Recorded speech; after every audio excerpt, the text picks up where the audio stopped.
Well, good morning, everybody. Good morning. I like the cheering section. I love that.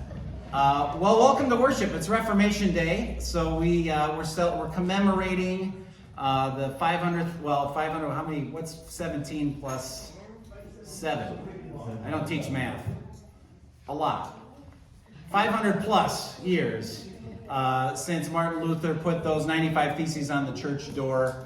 And we kind of commemorate that as Lutheran Christians anyway, as kind of our anniversary. So happy anniversary, church. Here we are. Glad to be with you. I know a lot of you, but for those of you who don't know me, my name's Jeff Sinabaldo. Pastor Joe and I are really good friends. When we're together, we're two-ball pastors, obviously. But we goof around and stuff. And he asked me to be here. They're down at URI for Parent Weekend with AJ. So they're enjoying a beautiful fall weekend.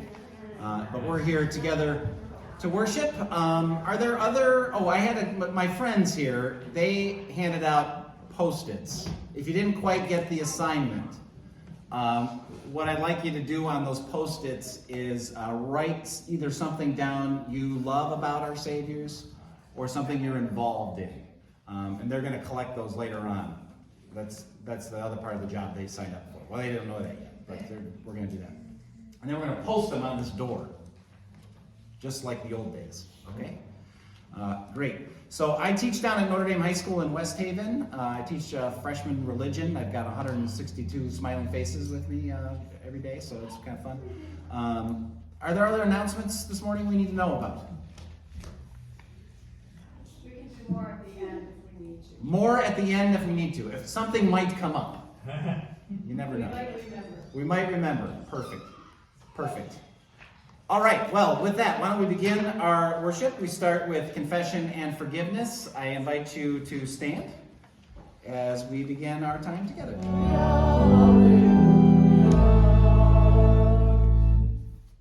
The Holy Gospel according to Matthew. Glory to you, O Lord. Jesus said, "For it is as if a man going on a journey summoned his slaves and entrusted his property to them. To one, he gave 5 talents. To another, 2. To another, 1. To each, according to their ability. Then he went away.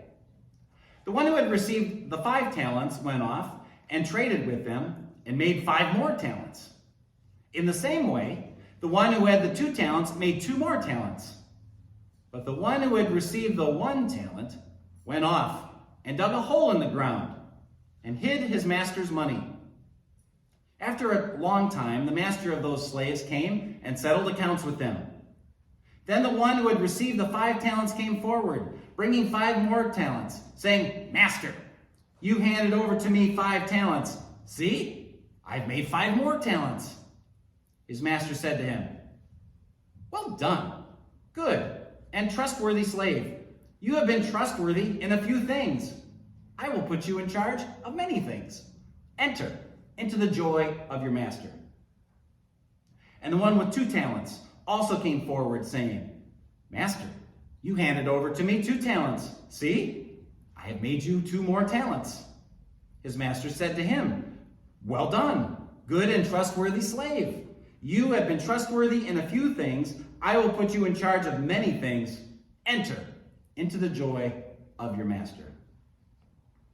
Then the one who had received the 1 talent also came forward, saying, 'Master, I knew you were a harsh man, reaping where you did not sow, gathering where you did not scatter seed.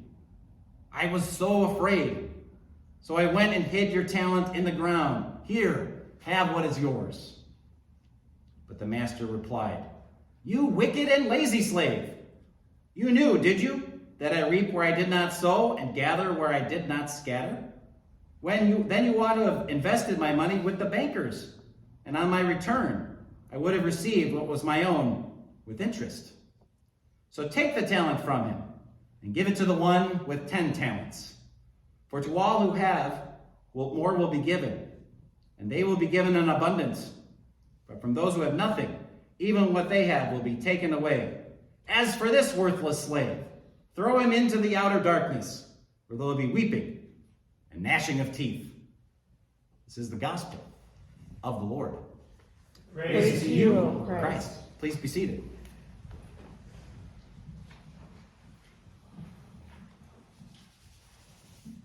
Nice ending to that gospel, huh? Right? So, as I've said before, I'm a teacher. I teach ninth grade religion at Notre Dame High School. It's a Catholic school down in West Haven. I teach, what I teach them are the Gospels. We get to parables like these later on in the year. Early in the year, I teach them about the church. What is the church? What kind of a community is it? How do we fit in it? How do you fit in it? I gave them this project a couple of weeks ago. It's about 3 weeks ago now. We had been studying one holy Catholic and apostolic. So, we're one because our unity in the church is actually because of Jesus, not anything that we do. And we talked about being holy, that again, it's not about how great we are or how many wonderful things we can accomplish. It's about what Jesus does for us, especially on the cross and in the resurrection, to forgive us and make us whole again and give us a new life to live in the world. And we talked about being Catholic. It is a Catholic school, so I spent a lot of time deciphering words. Big C Catholic versus little c Catholic, right? Where, they get what Catholic is. But what's really fun is when we started talking about little c Catholic universal. This class in particular, I've never had them do this before. They really talked about being inclusive. I thought that was kind of a cool way to really use that word. And then we're apostolic, which basically means we're on a mission, right? We're sent into the world. We've been given these stories, these sacraments, this church, our faith from one generation to the next, to the next, to the next. And now it's our turn to run our leg of the relay race. That kind of a thing. One holy Catholic and apostolic. And then the project was this. I said, are you going to take those 4 words? And I used to give this to them as a paragraph, and they could do it over a weekend. But I gave them a week to do this. I said, we'll put them in some slides. And then what I want you to do is I want you to go to your community and think about how they are one holy Catholic and apostolic. So if you go to church, not all the kids do. I said, if you go to church, use your church, whether it's Catholic or Protestant or evangelical or whatever. If you go to a church, how do these 4 words apply to your community? Or we have some interfaith kids. If you're Jewish or Muslim, I know these are not your words, but how does that apply? How would you use these words in the way that your faith makes sense to you and your family? I said, if you don't want to do that, you can use our school, right? We are a Catholic school. We're an institution of the Congregation of Holy Cross. So how are we one and holy and Catholic and apostolic, at least in your experience? Most of them did that. And then I said, you can also take one of our heroes of the faith. I mean, they don't know about Martin Luther, but we, instead of that, I gave them the Holy Cross people that we've studied. There's a number of them, a few I really like. But anyway, so that was the assignment. Now, and I told them, I said, just put it in the slides. It doesn't have to be fancy. There's a little prompt for each one. A couple of sentences is really all you need to do for each of those 4 words, and a little reflection on what it means to you. What'd you learn about your community? If you want to spruce it up and add pictures or colors or whatever, that's on you. That's not part of the assignment. But if you want to, you can. And a kid asked me, can I interview my pastor at home? I said, yeah, you could do that. That'd be great. Or can I interview my grandma? Yeah, you do that. I said, just tell me that that's who you talk to. Again, you don't have to do that. You can answer this. But if you want to, you can. I'm going to give you a whole week to work on it. And of course, every day there was questions. Am I doing this right? What do you mean by that? That kind of thing. We'd spend 5 or 10 minutes every day in class just kind of going through it. As you can imagine, this is exactly what happens. You have the overachievers who get it done first, that have way more than I asked for, and it's color-coded, and there's pictures, and there's citations, and there's quotes, and it's like I didn't need a whole volume. I just add, what do you think, right? And of course, those were great. Well done. Enter the joy of your master. You did great, right? Okay, good job. I gave you a 5, you came back with 10. Well done. And then there's most of them, did what I asked them to do. Think about the words. How do they apply to them? What's the community about? Write a couple sentences. And if they left the slides just, plain with text, it was fine. That's all I asked them to do. I didn't ask them to put pictures. We'll get to that. We had just answer the questions. They did that. Some of them didn't quite get them in on time, but that's all right. Some of them had a lot of questions about how to do it and did I answer this. But great. I gave you 2. You came back with 2 more. Great job. 50 out of 50. Well done, good and faithful servant. Enter the joy of your master. You know where this is going. You've been around kids before, I can tell. Right? So, yeah, of course, there are a few that just didn't do it. You know that. There's weeping and gnashing of teeth there for sure. But especially once they got their grades. But there was my man who came in on a Friday, the last day of the quarter. I'm finishing up the quarter grades. School's out. He comes walking into my classroom. I'm sitting at my desk. I asked him what's up. He's got this confused look on his face. I said, what's going on? He said, this project. What is it? This is the first I've seen of it. That was exactly my what? I gave you this assignment 2 weeks ago. You had a week to do it. I talked about it every day for 5 or 10 minutes. You were there. I asked if anybody had any more questions. Some people raised their hand. I looked at you. I said, do you have any questions? You said no. What do you mean? You've never seen this before. What? Weeping and gnashing of teeth. The outer darkness. Not exactly. I'm a little more gentle than that. We sat there and we did it. He didn't get very many points for it because it was so late. But he did do it. But you get the point Jesus is trying to make here in this parable. Sometimes we make it about our ability, actually. We make it about what we do. I think that's why we had the Reformation 500 years ago. We made it a little bit too much about ourselves. Am I worthy enough? Did I actually bring back 10? Or did I actually bring back 4 when all I have is this little one here? And as Luther experienced, and we experience for ourselves, we're human beings, right? We always kind of say, well, maybe I don't measure up. Maybe I'm not good enough. It's easier to just ignore it. Or maybe just to kind of pretend it's not there and maybe it'll go away. Or maybe nobody will notice, right? But then we know that judgment comes. But here's the thing. I mean, there's nothing we can do to earn any points with God. We know this, right? Faith is a gift. God's grace and mercy are a gift. The love that we have from God is a gift. I mean, isn't that what Jesus came to show us and to give us? His very life, his ministry, all those miracles, all those people he included that didn't belong, you and me, his death on the cross, those words that you are forgiven, and those words that you are my child, and you I'm well pleased, right? We've heard these words.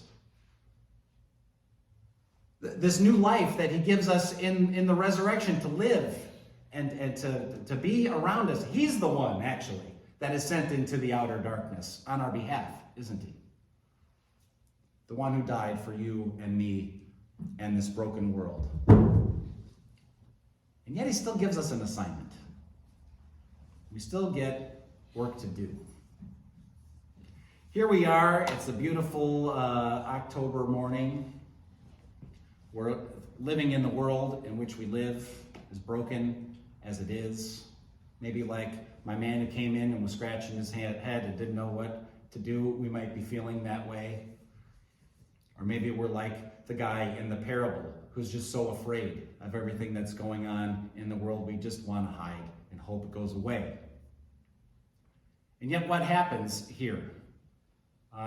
Jesus gives us this community, this one holy Catholic and Apostolic church in which to live. Now, of course, it's all his, right? I mean, the church of Jesus Christ in the world belongs to God, right? It doesn't belong to us. This community here, our Savior's, doesn't belong to any of you or me. It belongs to Jesus, right? This is Christ's church, including all the gifts he gives us, the power of his word, the gift of the sacraments, the prayers we share together, the songs we sing, the care we give to each other, the service we live out in the world. All of it. It's Jesus. and yet he entrusts it to us. And sometimes we think, okay, maybe somebody around me has the 5 or the 2. I'm just sitting here with the 1. I don't know what to do with that. Maybe somebody else can help us out. But we know, I mean, it's not our culture's responsibility to handle our church, right? To handle Christ's church. I mean, look at the culture in which we live. It's hell-bent on destroying itself right now. We're all experiencing what that's like. So we know that that's not it. It's not the community around us in Newington and the surrounding towns. It's not their responsibility to be the church here in this place. It's us, right? We're called to do that and serve them, to be the hands and feet of Jesus in their lives around them. We know that, right? I mean, that's who we are. It's not our friends who aren't here, or the friend who's sitting over there, or somebody who hasn't walked in the door yet that's going to save the church. It's not about that at all. All of it is Christ's gift to us. And yet we're entrusted with caring for it to the best of our ability. Some 5, some 2, some 1. And yet we fear, I think, a lot of us, especially in today's world, that we're all the 1 and we're all doomed. And I'm here to tell you, you're not doomed, right? We have the gift of the gospel. We have Christ's love for us. We sang that so powerfully in the mighty fortress, right? One little word subdues the work of evil in the world, if we're courageous enough to speak it. How about that? So years ago, I was like in 7th grade, I think. It was 6th or 7th grade, but I'm pretty sure it was 7th grade. I went to a Lutheran day school, kindergarten through 8. I went to the church that was also had the school. So I'd see some of my friends and some of the teachers on Sunday morning. But anyway, I had this music teacher. Her name was Miss Helen. She was awesome. She was just a kind, generous, lovely human being, which I did not appreciate when I was in 7th grade. But when I got to be older, though, like I'd come back from college and she would want to talk to me and see how I was doing. I'm like, I want to be a teacher like that. Like, that's really pretty great. It means a lot. But at the time, she was the music teacher. She gave us this assignment, this project. We had to research a composer and something they wrote. And, I don't remember what it was, a few pages or something like that. I mean, you handwrote stuff back in those days. Went to the library, remember going to the library? We had those. But anyway, so we had this assignment to do, and there was time to work on it. And unlike my man who was clueless about this assignment, I knew exactly what I was supposed to do. I just flat out refused to do it. I didn't want to do it. I didn't want to do the work. I didn't want to write it up. I don't remember why. It doesn't matter why. I just kind of dug in, and I'm not doing this thing. Maybe it'll go away and no one will notice. Weeping and gnashing of teeth were on the way. So Miss Helen called my mother. Then you know you're in trouble, right? Who's also a kind, wonderful human being, but can let you know when you've stepped outside the lines also. And one weekend, she made me sit at the kitchen table and do it until we went to the library, got all the books I needed, and then I sat there and wrote the thing up.